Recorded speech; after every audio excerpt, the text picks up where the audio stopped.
Is the GPU shortage really over? Some of you may not think so, but by the end of the video, I think you're going to agree with me that yes, it is over, but there's one thing that's making it kind of linger a little bit. It's not actually over for absolutely everybody. And remember, AMD and NVIDIA, they want to create a shortage. They want to continue to have that feeling that their products are desirable, and they're going to artificially do it. And you don't believe exactly how they're going to do it. But the biggest thing that I know that the GPU shortage is over, what's the best GPU everybody's been wanting recently? RTX 4090. If I go right now and I search into Newegg, which is something that a lot of people have access to, we're going to see RTX 4090 in stock, and it's going to be sold by Newegg and in stock. We're not talking about the third-party scalper prices here that are much more expensive. We're talking specifically from Newegg, and the prices are pretty close to that $1599 MSRP. Of course, you'll have some models around $1699, $1799,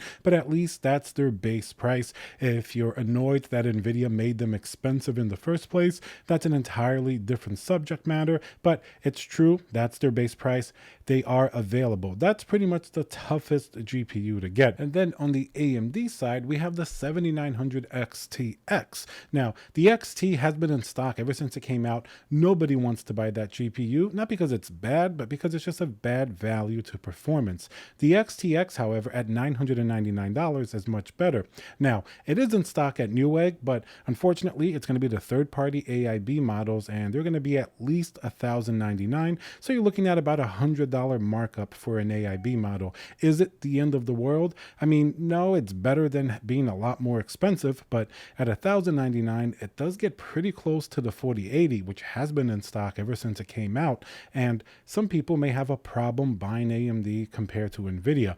What would I say about the situation? It has proven to be more reliable. Even though I do like AMD, look at all of the driver issues. They're still updating drivers for the 6000 series, and it hasn't even come out yet. It came out for the 7900 XT and XTX, but they're still waiting for the new series, it seems like, for months now. So that's been a big delay, and that shows you that maybe AMD stretched a little bit too thin, not to mention all of the other issues that they've had with the cooler design of the XTX on the reference model, as well as kind of overstating their performance metrics on the initial launch, which people didn't really like. So I could see how some people would say they'd rather go to a 4080 at that point because it's a small jump in price, maybe $100 to $200, and they're just going to pay for more peace of mind. Maybe the price to performance you get with AMD may not be worth it for some people. And right now, as much as I like AMD, I kind of tend to agree. So it's a little bit murky. The biggest question here is, should you even be buying one of these GPUs around this price class?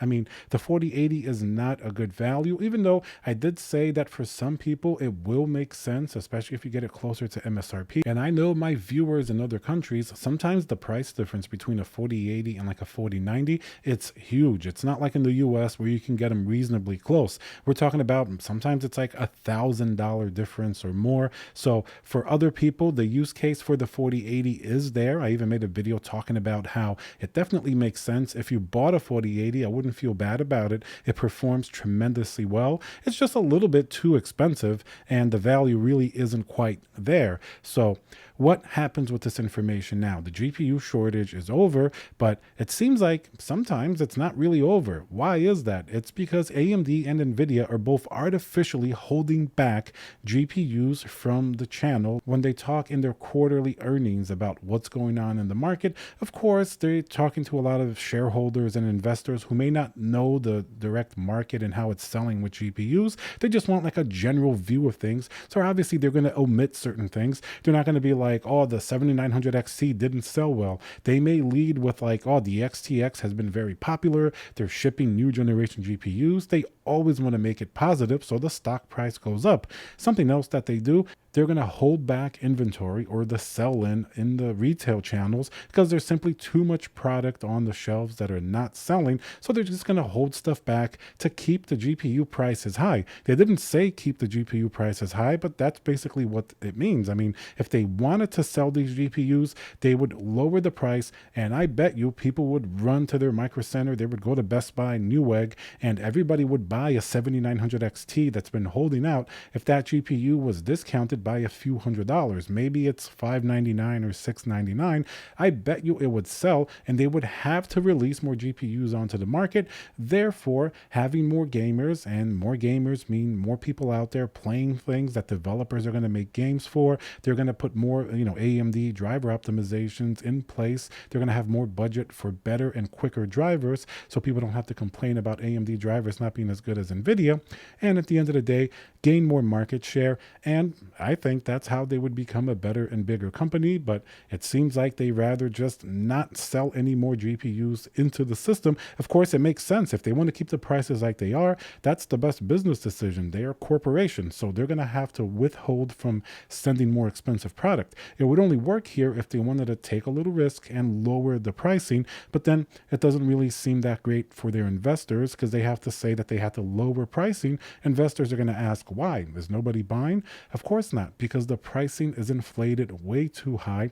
One big problem here is that, yes, the 7900 XTX is a great value at $999 for a high-end GPU.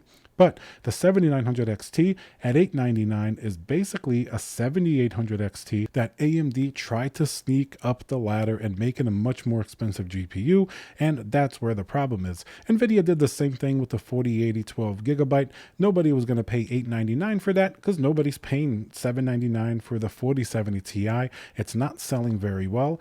Once again, if you did buy that GPU, nothing wrong with it. Everybody has their different use cases. I completely understand if you look online, especially a few months ago, or walk into a store, you're not going to find a good priced 4080 or 4090. You may just see a 4070 Ti. You see that there may be available. You're going to see maybe the brand or model that you may particularly like. So I completely agree. Sometimes for a lot of people, it makes sense to buy that GPU, and it is hundreds of dollars cheaper than the 4080, even if itself is a little bit too expensive. So there's definitely a lot of nuance here, but at the end of the day, the GPU shortage by any real means is definitely over, and anything that lingers on is just basically these companies holding back artificially the inventory to make sure their pricing stays high. They're not going to go the route of discounting GPUs and flooding the market.